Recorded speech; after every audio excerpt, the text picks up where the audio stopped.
ಮೊಟ್ಟೆ ರೆಸಿಪಿ ಮಾಡುವ, ಸುಲಭದಲ್ಲಿ ಮಾಡಿ ತೋರಿಸುವ ನಿಮಗೆ. ಸ್ವಲ್ಪ ಕರಿಬೇವಿನ ಸೊಪ್ಪು ಬೇಕು, ಅದಕ್ಕೆ ಬಂದದ್ದು ನೋಡಿ. ಜಾಸ್ತಿ ಬೆಳೆದ ಕರಿಬೇವು ಸೊಪ್ಪು ಬೇಡ, ಸ್ವಲ್ಪ ಎಲೆತ್ತು ತಗೊಂಡ್ರೆ ಒಳ್ಳೆಯದು. ನೋಡಿ ಈ ರೀತಿ ನೋಡಿ, 2 ಕಡ್ಡಿ ಸಾಕು ಇಷ್ಟು.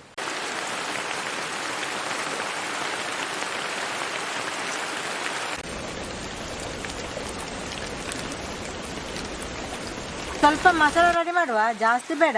ನೋಡಿ, 1 ಚಮಚ ಕೊತ್ತಂಬರಿ ಬೀಜ, 1.5 ಚಮಚ ಕರಿಮೆಣಸು, ಅರ್ಧ ಚಮಚ ಜೀರಿಗೆ, 1 ಚಕ್ಕೆ ನೋಡಿ ಚಿಕ್ಕ 1 ಪೀಸ್, ಲವಂಗ 2, 1 ಪೀಸ್ ಮುಗ್ಗು. ಹೀಗೆ ತಂದ 2 ಕಡ್ಡಿ ಕರಿಬೇವಿನ ಸೊಪ್ಪು, ಇದನ್ನು ಇದಕ್ಕೆ ಹಾಕಿ ಫ್ರೈ ಮಾಡುವ. ಕರಿಬೇವಿನ ಸೊಪ್ಪು ಕೂಡ ಹಾಕುವ. ಇದನ್ನು ಕಡಿಮೆ ಉರಿಯಲ್ಲಿಟ್ಟು ಫ್ರೈ ಮಾಡುವ. ಕಪ್ಪು ಆಗೋದು ಬೇಡ.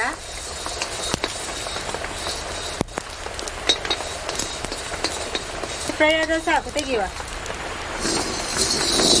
ಇದನ್ನೆಲ್ಲ ಗುದ್ದಿ ಪುಡಿ ಮಾಡುವ. ನಿಮಗೆ ಮಿಕ್ಸಿಯಲ್ಲಿ ಕೂಡ ಪುಡಿ ಮಾಡ್ಬೋದು.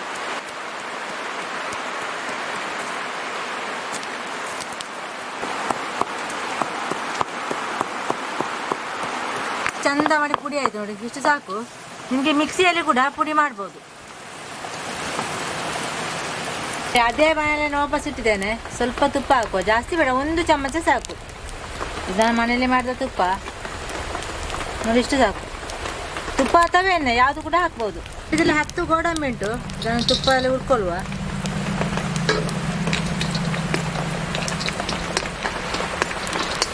ಈಗ 1 ಟೊಮೆಟೊ, 5 ಹೆಸರು ಬೆಳ್ಳುಳ್ಳಿ, 1 ಈರುಳ್ಳಿ, ಸ್ವಲ್ಪ ಶುಂಠಿ ನೋಡಿ, ಇಷ್ಟು ಶುಂಠಿ. ಇದನ್ನು ಒಟ್ಟಿಗೆ ಹಾಕುವ.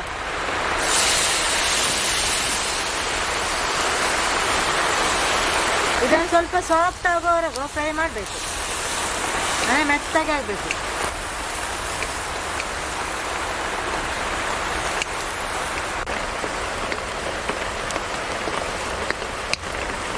ಟೊಮೆಟೊ ಈರುಳ್ಳಿ ಎಲ್ಲ ಚಂದ ಮಾಡಿ ಸಾಫ್ಟ್ ಆಯಿತು ನೋಡಿ. ಈಗ ಇದಕ್ಕೆ ತಣ್ಣಗಾದ ಮೇಲೆ ಸ್ವಲ್ಪ ನೀರು ಹಾಕಿ ರುಬ್ಬಿದ್ರೆ ಆಯಿತು. ಅದೇ ಬಾಣಲೆಗೆ ಮಸಾಲೆ ಫ್ರೈ ಮಾಡಿದ್ದೇನೆ, ಅದೇ ಬಾಣಲೆ ಇದು, ತೊಳಿಬೇಕಂತಲೇ ಇಲ್ಲ. ಸ್ವಲ್ಪ ತೆಂಗಿನ ಎಣ್ಣೆ ಹಾಕ್ತೇನೆ, 1 ಚಮಚ ಆಗುವಷ್ಟು.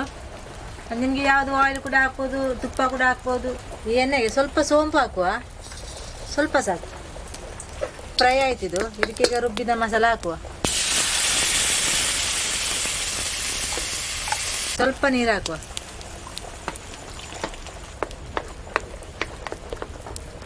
ಇದಕ್ಕೆ 1/4 ಚಮಚ ಅರಶಿನ ಹುಡಿ ಹಾಕುವ, 1 ಚಮಚ ಮೆಣಸಿನ ಹುಡಿ,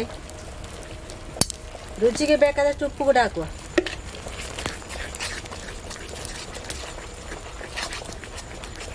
ಆಗ ಹುಡಿ ಮಾಡಿಟ್ಟಿದ್ದೆನಲ್ಲ, ಆ ಹುಡಿಯನ್ನು ಕೂಡ ಹಾಕುವ.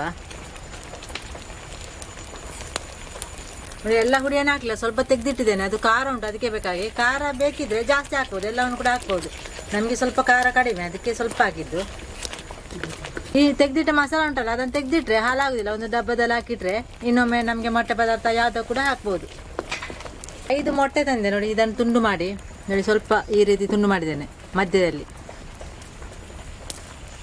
ಇದಕ್ಕೆ ಹಾಕುವ. ಈ ಮೊಟ್ಟೆ ಉಂಟಲ್ಲ, ತುಂಡು ಮಾಡಿ ಕೂಡ ಹಾಕ್ಬೋದು. ನಾನು ಇಡೀ ಹಾಕಿದ್ದೇನೆ.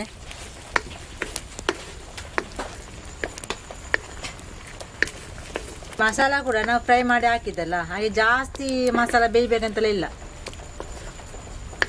ಈ ಮೊಟ್ಟೆ ಗ್ರೇವಿ ಉಂಟಲ್ಲ, ಈ ಗಂಜಿ ಊಟಕ್ಕಂತೂ ಸೂಪರ್ ಆಗ್ತದೆ, ಟೇಸ್ಟ್ ಆಗಿ ಉಂಟು. ನೀವೊಮ್ಮೆ ಮಾಡಿ ನೋಡ್ಬೇಕು ಈ ರೀತಿ. ಇದು ಆಯ್ತು, ತೆಗಿವ.